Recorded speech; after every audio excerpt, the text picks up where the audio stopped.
fait sa quote-part du bonus vis-à-vis des résultats qu'il faisait, mais c'est pas un modèle d'évaluation qui a été à mettre en cause là-dessus. C'est l'utilisation qu'il y a pu y avoir. Il n'y a pas une faillite en fait d'un modèle derrière. Non, mais il y a une utilisation frauduleuse. Personne ne remet en cause le système. Les choses, il y a des règles du jeu à respecter éventuellement. Bon, s'il ne les respecte pas, il a vu ce qui s'est passé. Le problème, c'est pas que ça existe et que ça soit bon ou mauvais. Le problème, c'est est-ce qu'on peut tricher pour essayer de gagner plus? C'est ça le problème. Bon, Kerviel, de toute façon, il y aurait tellement de choses à dire sur les traders. Il faudrait, en dehors du fait qu'ils soient contrôlés par des, on va dire par des comptables, il faudrait aussi qu'ils soient contrôlés par des psys. Je pense que ça ne ferait pas de mal. Mais c'est normal, parce qu'on peut subir une telle pression que c'est très compliqué. Moi, je pense que si j'étais directeur d'une salle de marché, j'obligerais les traders à discuter avec des psys, pratiquement. Non, mais c'est vraiment... quand on sait la pression qu'on peut subir, c'est terrible. Kerviel, il a triché, il a inventé des positions. Ces positions étaient en effet des positions soi-disant prises en OTC. Alors, ces positions... Moi, j'ai toujours dit, il y en a qui regardaient, par exemple, sur le marché listé, Euronext, les calls ouverts, les puts ouverts, et puis ils faisaient des stratégies basées là-dessus. Mais je leur dis, vous êtes en train de regarder la face émergée de l'iceberg, et tout l'OTC qui est en dessous, vous ne vous en tenez pas compte, vous ne savez même pas que ça existe, parce que vous ne savez même pas comment ça fonctionne. Donc, ça pose déjà un gros problème. Alors, l'utilisation qu'on a fait Kerviel, c'est qu'il a inventé des positions, et en disant, je suis couvert. Bon. À l'époque, ces positions donc, fonctionnaient sur la confiance, c'était un établissement par rapport à un autre. Bon. Et c'était, on va dire, le sommet du n'importe quoi, avec, on va dire, tout était traité à la voix. Tout était traité à la voix. Suite à ça, les marchés de gré à gré ont quand même... existent toujours et ont pas pris beaucoup d'importance, mais ils ont évolué. C'est-à-dire que beaucoup de ces marchés de gré à gré sont devenus des marchés électroniques. Alors, c'est vrai qu'on va pouvoir dire aujourd'hui que le contrôle des positions de Kerviel pourrait être beaucoup plus facile aujourd'hui parce que, comme c'est dans un marché électronique quand même, dans un marché qui est plus facilement, on va dire, regardable par le contrôleur, on peut penser que ça va limiter énormément, en tout cas, les possibilités de triche. Enfin, je ne sais pas si tu es d'accord avec ça, mais il y a quand même une grosse évolution. L'OTC de 2007, 2006, c'est plus du tout l'OTC d'aujourd'hui. Parce qu'il y a eu le rush avec Lehman Brothers. Quand moi j'avais votre âge, le but du jeu c'était de pouvoir rentrer chez Lehman Brothers qui était le net plus ultra. Lehman Brothers fonctionnait très très bien justement sur ces marchés d'OTC, avec une ingénierie qui était à la pointe de la pointe. Et ces marchés d'OTC fonctionnent qu'à partir du moment où il y a de la confiance. Le jour où il n'y a plus de confiance, quand bien même vous êtes numéro 1, plus personne en fait ne veut faire de trade avec vous. Et à partir de là, vous n'avez plus de possibilité de pouvoir vous couvrir, et ne serait-ce que de continuer la protection des positions que vous pouvez avoir. Donc, il y a eu ce rush-là. Si jamais je reviens sur Kerviel, encore une fois, il y a eu 8 lettres de la part de Eurex pour prévenir la Société Générale. Pourquoi il dépassait normalement, il y avait une équipe de 8 traders, chacun devait traiter 125 millions par jour. Lui tout seul traitait des milliards. Eurex a envoyé 6 courriers. C'est pas un modèle qui est à mettre en cause à ce moment-là. Je suis pas d'accord.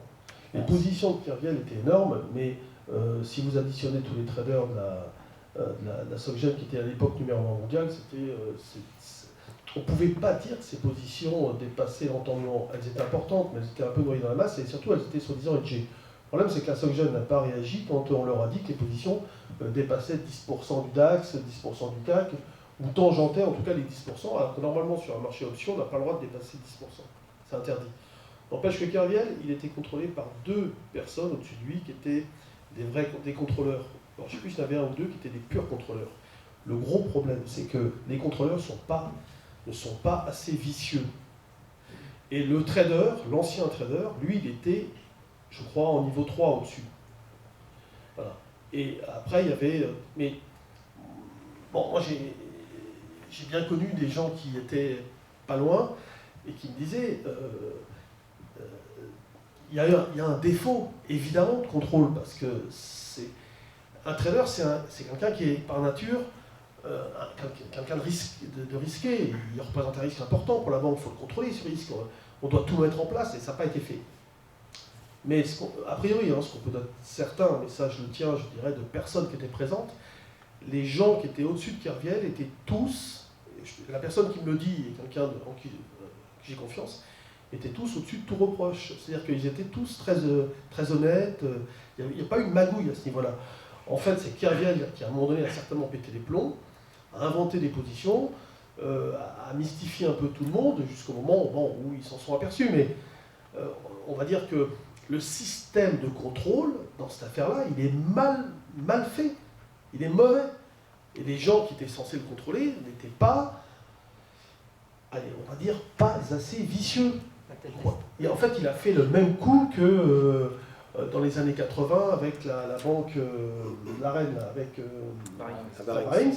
Il a fait le même coup. Comment ça s'appelait les noms, c'est catastrophique. Nicholson. Il a fait la même chose. C'est la même chose, en couleur. Daniel Dupuis, si vous voulez. Ouais, sauf que Kerviel, ouais, on a tous, et c'est marrant parce qu'on parle tous du même problème, on a tous lu les mêmes journaux et on connaît tous des gens. La cellule, elle s'appelait Delta One. C'est eux qui géraient les pauses à Kerviel. Et c'était un sous-produit de la Générale que eux revendaient. Et c'est tout. Et apparemment, à Noël, il était à 1 milliard de bénéfices. Donc vous allez me dire qu'en l'espace de 3 semaines, il serait passé de plus 1 milliard à moins 5 milliards. Ben, faites le calcul, comment il faut de DAX et de CAC. En appel de marge, j'étais à 85 millions par jour. Et la Générale vont nous dire « Ah, on n'était pas au courant ». Je ne sais pas, quand la Trésor fait un transfert d'argent de 85 millions, on ne sent passer. Et ça, c'était à tous les jours. Donc je pense que ça rejoint ce que je disais, ils gagnaient, ils étaient positifs. Et à un moment donné, ben, ils ont arrêté de jouer. C'est comme à l'été 2007. Moi, j'étais à Londres parce que ça commençait en 2007, les subprimes. Il était edgy à l'époque. Lui, il disait qu'il avait des options en face. Donc, non, il faisait du clic option et c'était des synthétiques. Il se couvrait. Il passait par la FIMAT à Londres. Il se couvrait? Non, il disait qu'il se couvrait, mais même sa couverture, la FIMAT n'avait pas, si il tradait le week-end, même la FIMAT à Londres n'avait pas les moyens de couvrir. Donc ça veut dire qu'il y a des gens en haut qui étaient un peu au courant. On n'a pas un PNL de 1 milliard d'euros positif à moins 5 milliards en 3 semaines. Sauf qu'ils n'avaient pas les compétences pour comprendre. Et que l'autre, il a vraiment triché. Mais par contre, il y a un vrai défaut de la SocGen qui était de ne pas avoir contrôlé son trader. Le problème, c'est qu'à la fin, tous les contrôleurs étaient irresponsables dans cette affaire. Ils ont tous sauté en interne. C'était le gros carton. Mais il y a quand même... bien sûr qu'il y a un manque de contrôle, mais il y a eu une triche quand même à la base. À la base, il y a une triche, on ne peut pas dire le contraire. Oui, mais c'est même plus une histoire de triche, c'est qu'à un moment donné, on ne s'est plus volé un paquet de chewing-gum à la supérieure du coin. Là on parle de millions, de milliards, oui, mais c'est tout. Et le courtier qui était en face, qui faisait ses lots, il est passé de inconnu au bataillon, à le meilleur commercial, le meilleur sales de sa boîte. On dit, ouais, j'ai un client. Mais même le patron dit, bah, c'est qui ton client? Il est obligé de le dire. Donc il va dire, ah, bah, c'est un trader de la SocGen à Paris. Ah bon, il traite autant de l'eau? Ben oui. Ben, je ne sais pas, il y a des courtages qui ont été payés, donc ils ne pouvaient pas ignorer. Ils ne pouvaient pas l'ignorer pour moi. Je ne connais pas tous les aboutissants, mais pour moi, ça ne pouvait pas être ignoré. Donc c'est des gens qui se sont dit, tu gagnes, tant mieux, mais fais attention. C'est tout. Mais c'est comme l'histoire de la Barings, hein. Le truc qui était fabuleux avec la Barings, c'est qu'il vendait des options pour mettre son compte créditeur. Et à Noël, juste avant qu'il saute, son patron a regardé son compte et il a dit « Oh wow, tu as 8 millions, tu es un bon courtier. » Ils lui ont donné un bonus sur les primes d'options encaissées. C'est quand même fabuleux. Et ça, on remonte, la Barings, ça date de quand ça? C'est 95. Donc le problème, il ne date pas d'hier. Donc ça a toujours été. Et là, bon, la Barings sont passés de ça à zéro. On en est tombé des nues. Mais à tous les 5 ans ou 10 ans, il y en a un qui sort. C'est comme la baleine sur le Libor. Il y a toujours des choses. Le trader anglais qui rentre bourré et qui vend 50 000 futurs sur le pétrole, vendeur d'histoire de chez lui.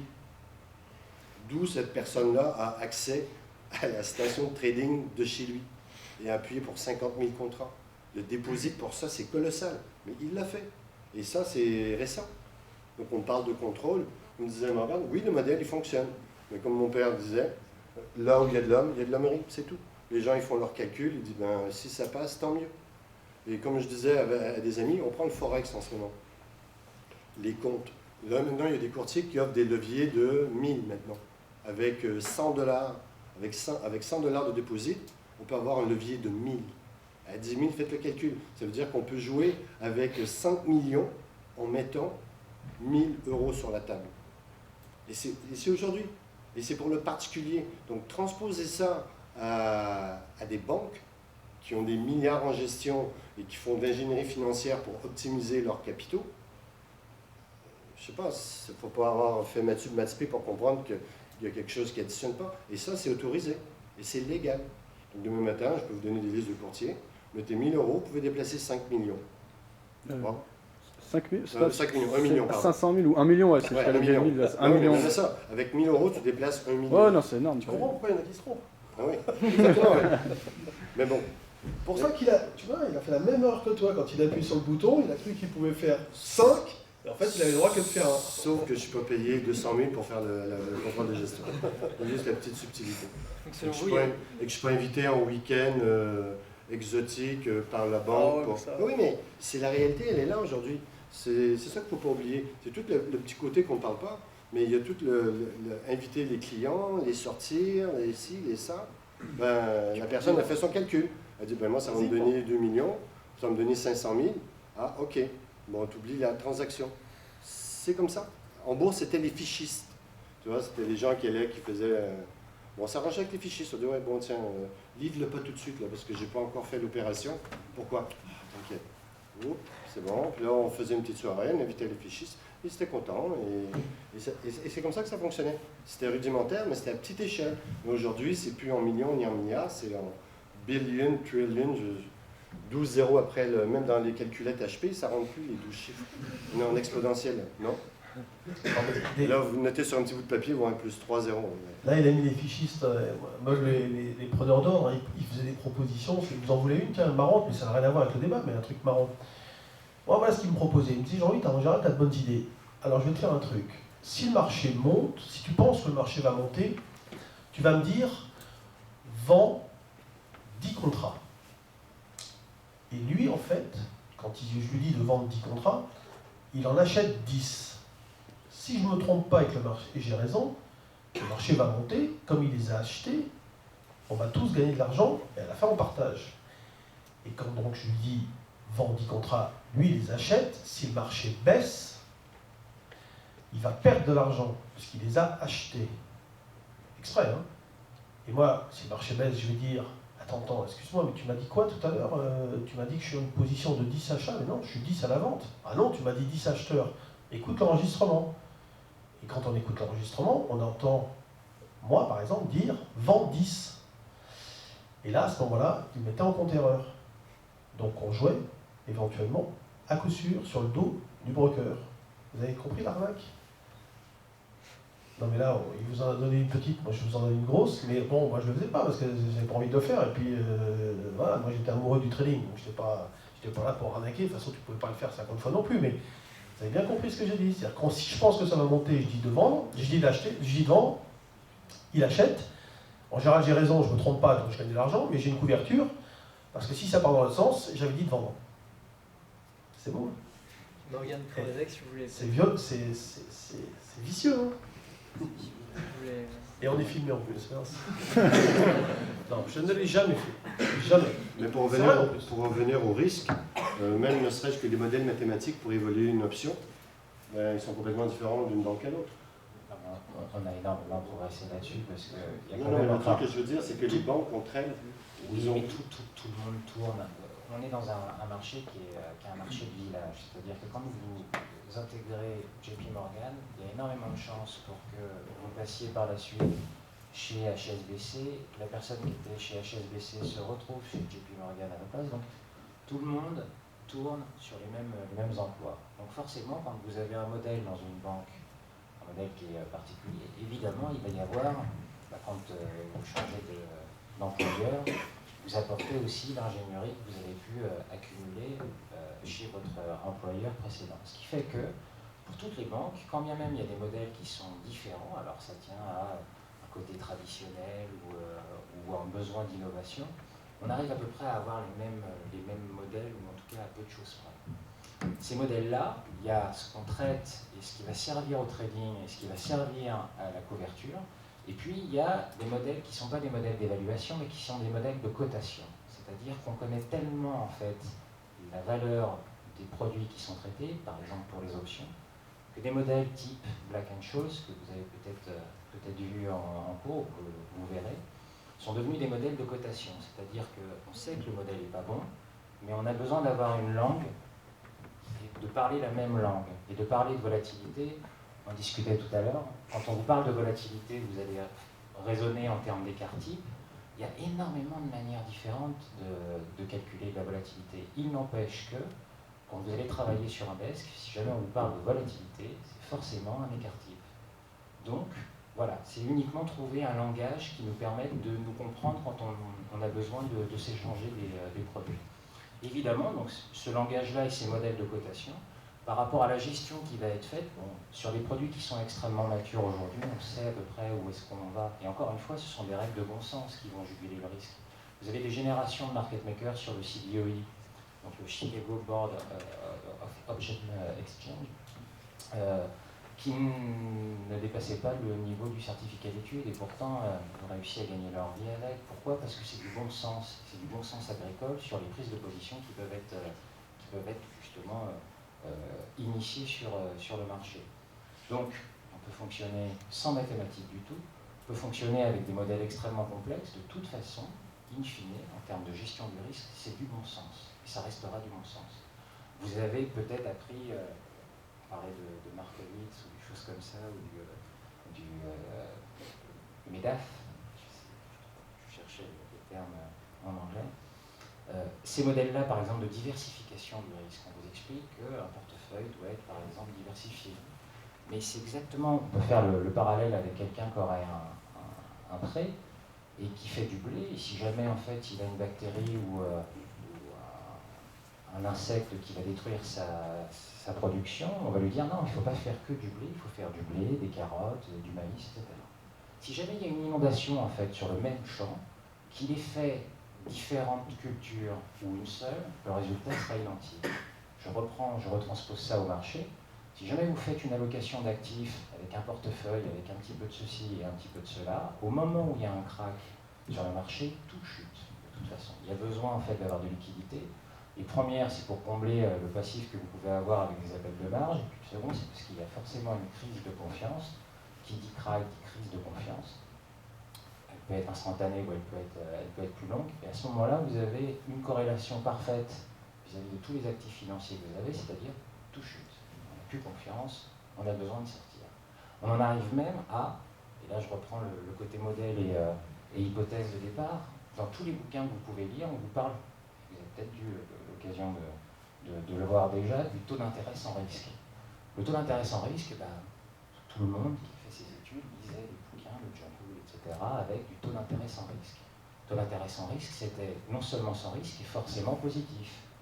Il a fallu attendre la Suisse dans les années 80 avec des taux d'intérêt négatifs pour qu'on se pose la question, le taux d'intérêt peut être négatif. On a eu à nouveau la même chose au mois d'août 2011 sur de l'euro-franc suisse par exemple, où là, pareil, on avait des taux d'intérêt négatifs. On a eu la même chose sur les trésoreries aux États-Unis, où les gens étaient prêts à payer sur des bonds, sur des emprunts d'État, pour être certains d'avoir le retour de leur argent, un petit peu comme un coffre-fort qu'on aurait loué. C'est-à-dire qu'à ce moment-là, l'épargne ne produit plus d'intérêt, mais vous payez pour pouvoir être sûr de retrouver votre argent. Tout ça ne rentre évidemment pas dans le cadre de ce qu'on peut avoir dans des bouquins sur des modèles qui sont, en tout cas, communément admis. C'est une réalité. Il est évident que dans n'importe quelle salle des marchés, on tient compte aujourd'hui de ce qui se passe sur le marché et on prend au fur et à mesure. Tout à l'heure, on parlait de la loi normale. La loi normale, ça fait très longtemps que sur les marchés, on est allé bien au-delà. Les modèles d'évaluation vont bien au-delà en fait, de la loi normale parce qu'on a bien compris que le rendement des actifs au jour le jour ne suivait pas une loi normale. Donc on peut aller beaucoup plus loin. Il n'empêche que pour discuter sur le marché, on a besoin d'avoir ce fameux espéranto, ce fameux anglais que personne ne parle très très bien, mais tout le monde comprend. Et on a besoin d'avoir des modèles standards qui vont partir du principe qu'il y aura une loi normale à un moment ou à un autre sur la distribution des rendements. Donc, la différence qu'il y a entre modèle et gestion du risque à proprement parler, modèle, on les fait évoluer, la gestion du risque, elle reste absolument humaine. Si jamais, tout à l'heure on parlait de fraude, etc., ça c'est typiquement humain, c'est de la fraude, ça n'a rien à voir en fait, avec la gestion du risque à proprement parler. Peut-être laisser Jean-Luc. Non mais tu ne peux pas comparer la gestion du risque en disant il faut faire parler le bon sens, qui s'adresse à une gestion personnelle du risque que l'on prend, et à quelqu'un qui est chargé de remplir un rôle, à savoir faire fructifier de l'argent, et qui est contrôlé par un tiers, et qui lui est contrôleur du risque, et qui doit obéir à autre chose que le bon sens, qui doit obéir à des règles strictes de contrôle, et un cahier des charges éventuellement à respecter pour contrôler cet individu. Là, on n'est plus du tout dans... C'est plus de la gestion du risque, c'est du contrôle du risque. C'est là le problème des crises, c'est que ça vient du fait que le contrôle des risques n'est pas bien fait. Évidemment, ça découle d'une gestion du risque qui n'est plus du tout, en effet, une gestion de bon père de famille, ou même une gestion de bon sens. Oui, mais c'est une hiérarchie en fait qui suit derrière. La mécanique en elle-même, c'est-à-dire d'évaluation, elle n'a pas bougé. C'est bien en fait je reprends un exemple pratique. Au moment de la crise des subprimes et des crises que on a pu avoir là, toutes les banques n'ont pas périclité non plus. On n'a pas eu toutes les banques Si. qui ont été... non. Si. Toutes les banques étaient foutues, tout le système était mort, et si les Américains n'avaient pas distribué les milliards, tout le système était foutu, à plat, mort, Non. zéro, plus rien. Non, je pense pas. Mais non. Daniel Dupuis, ouais. Mais non. Il y a certaines banques en fait qui sont compétitives sur des marchés, qui ont été obligées de poursuivre les enchères sur ça, effectivement, se sont retrouvées dans le même cas de figure. Mais il y a énormément de banques qui n'ont pas eu besoin en fait de cet appel de liquidité. Par contre, elles en ont profité, parce que vous avez tout d'un coup du cash gratuit. Et si jamais vous êtes en plus dans une disposition qui vous permet de pouvoir l'utiliser, il n'y a aucune raison que vous alliez dire non, non, j'en ai pas besoin. Le cash gratuit, c'est cette année, là, c'est dernière, c'est récent. Le crash, le grand problème, c'est 2008, c'est octobre 2008. Si ils n'ont pas le marché de liquidité, ça y est, ça coince. Mais ça coince gravement. Puis on a un choc systémique qui entraîne l'effondrement de toutes les banques. Parce que Goldman Sachs était morte autant que Lehman l'était, que Bear Stearns l'était, que d'autres l'étaient. Ils étaient tous cuits. Ouais, non, je pense que... Là, on a des avis divergents, mais il ne faut pas oublier que rien qu'un peu plus tard, les États-Unis, via IG, parce qu'en fait, c'est né derrière, probablement avec des accords politiques que j'ignore, mais ils ont quand même donné 10 milliards à BNP, 9 milliards à SocGen, juste avant d'ailleurs de donner 9 milliards à la SocGen, rappelez-vous, la SocGen tombait tous les jours. C'est pas possible, qu'est-ce qui se passe? À un moment donné, elle tombait à 19 et quelques. Et puis là, on entend, je crois que c'était Bouton à l'époque, qui dit « Ah, on va distribuer des stocks options. » Grand scandale, comment des stocks options au plus bas? Vous en êtes à distribuer des stocks options alors que c'est une crise extrêmement grave. Alors soit vous savez des choses, soit et vous voulez vous prendre des titres à des prix extrêmement bas. Mais qu'est-ce que c'est ce bordel? Donc ça fait vraiment un grand bordel politique, etc. Et qu'est-ce qu'on apprend 8 jours plus tard? Parce que l'action après, elle a fait 19, 20, 21, 22, 24, 25. C'est quoi ce truc? Et juste après, ça y est, ils annoncent, parce qu'on ne savait même pas, hein, ils annoncent que AIG paye donc 9 milliards à SocGen, 10 milliards à BNP, et puis 12 milliards à Deutsche Bank, pour citer que les plus grosses. Voilà, c'est tout. Et c'est l'État américain qui a payé, hein, c'est pas autre chose. Hein. Donc s'ils n'avaient pas payé, je ne sais pas dans quel état les finances se seraient retrouvées. Bon, si on n'avait pas mis 6 milliards et demi sur Dexia, plus 6 milliards et quelques sur Dexia, 13 milliards plus tout ce qui a rajouté, le problème c'est pas que Dexia, c'est tout le systémique que ça entraîne derrière. Daniel Dupuis, vous voulez y réagir? Non, mais c'est marrant la notion qu'on peut avoir, le regard qu'on peut avoir sur une situation. Parce qu'en fait, pour moi, la crise a commencé à l'été 2007, avec le courtier Refco et Bear Stearns qui ont sauté. 2004, Refco. 2007. 2004. Voilà.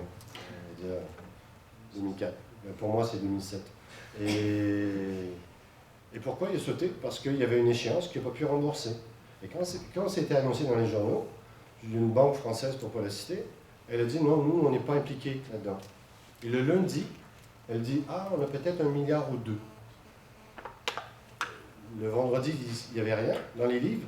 Et le week-end, ils ont dû regarder leur livre de chevet. Ils ont dit, ouais, on a peut-être quelques milliards quand même. Et là, ça a commencé. On n'en a pas parlé. Et aux États-Unis, c'était, ah, Merrill Lynch, on a peut-être 6 milliards. Et à toutes les semaines, ils annonçaient un nouveau chiffre. C'était le nouveau chiffre, la nouvelle statistique. Combien de milliards vous avez dans les subprimes? On ne les avait pas, les subprimes, longtemps. Ils n'avaient pas trouvé le terme marketing qui fait vendre. Ils ne l'avaient pas trouvé. Mais on parlait déjà de milliards. Et là, il y a eu 2007, 2008, le début de l'année. Et après, bon, on a commencé à s'enliser. Et là, c'était les gros joueurs. Genre les Lehman, comme tu disais, c'était ça, Salomon Brothers. C'est là qu'il fallait être, quoi. C'est là que ça se passait, l'action, parce qu'ils avaient accès à l'argent. Ils avaient des clients. Ils avaient les acheteurs, les vendeurs. C'est tout. C'est un petit peu comme Michael Lincoln avec ses obligations pourries. C'était pareil. Il avait créé un marché. Mais ça, on n'en parlait pas de ça. Bon, il y a Crédit Lyonnais qui en a racheté, ça au plus bas. Et là, comme par hasard, quand c'est venu cher, les Américains ont dit oh, non, non, c'est à nous maintenant. Et oui, ils ont porté la dette pendant 5 ans, 10 ans ou 15 ans. Et là, ben, les obligations n'étaient plus pourries, ils ont repris de la valeur. Donc, ça revient à quoi? Mais pour moi, c'est très basique, désolé, mais c'est une histoire d'argent. C'est une histoire de commerce, de courtage. Parce que pendant que les obligations tournent, il faut des gens pour les faire tourner, les animer, les hedger ou les faire vivre, les obligations. Ben, ça, c'est de l'argent, c'est des frais. Puis ils se prennent des frais à gauche, à droite, et ils se mutualisent ça, puis ils se passent le bébé à gauche, à droite. C'est tout. Pour moi, c'est aussi simple, c'est aussi basique que ça. C'est pas, Et les modèles, pour revenir à ce que disait Morin, oui, ils existent, mais dans la mesure où c'est un homme qui doit les interpréter, ben, c'est là que... Et donc, selon vous, qu'est-ce qu'on pourrait faire comme progrès pour arriver à améliorer ces modèles de contrôle? Est-ce qu'on pourrait former les spécialistes différemment Mais regardez, un truc tout bête, la cigarette tue, moi je fume, et je le sais, je vois sur le paquet, j'en fume quand même. Et pourtant, ma mère me le dit, tout le monde me le dit, je ne devrais pas fumer, mais je le fais. Une voiture, ils sont limités, on est limité à 140 sur l'autoroute, mais pourquoi ils vendent des voitures qui vont à 300? C'est 130. 140, je ne sais pas. Pourquoi la limite de vitesse, tu vois? Mais pourquoi les gens roulent à 300? Ils vendent une voiture, j'ai une voiture qui va à 300. Ouais. Pourquoi ils vendent des voitures qui vont à 300 dans la mesure où à 120, 150, peu importe, c'est... On va faire de la piste. Pardon? On va faire de la piste. Le circuit. Oui, mais je ne pense pas que les circuits sont... Il y a 2000 voitures tous les week-ends. Mais pourquoi? Parce que les gens ont besoin de... C'est une histoire d'ego. Et dans la finance, c'est exactement pareil. Aller chercher avoir la plus grosse part de marché, aller chercher des gros clients, c'est comme ça. S'il y en a qui ont des questions, surtout n'hésitez pas. Est-ce qu'une séparation banque de dépôt, banque d'affaires, comme il y a un projet de Ils ne veulent pas. Ils ne veulent pas. Permettrait Toutes les propositions de régulation financière sont bottées en touche. Vous voyez bien comment ça se passe. Ils freinent de cas de fer.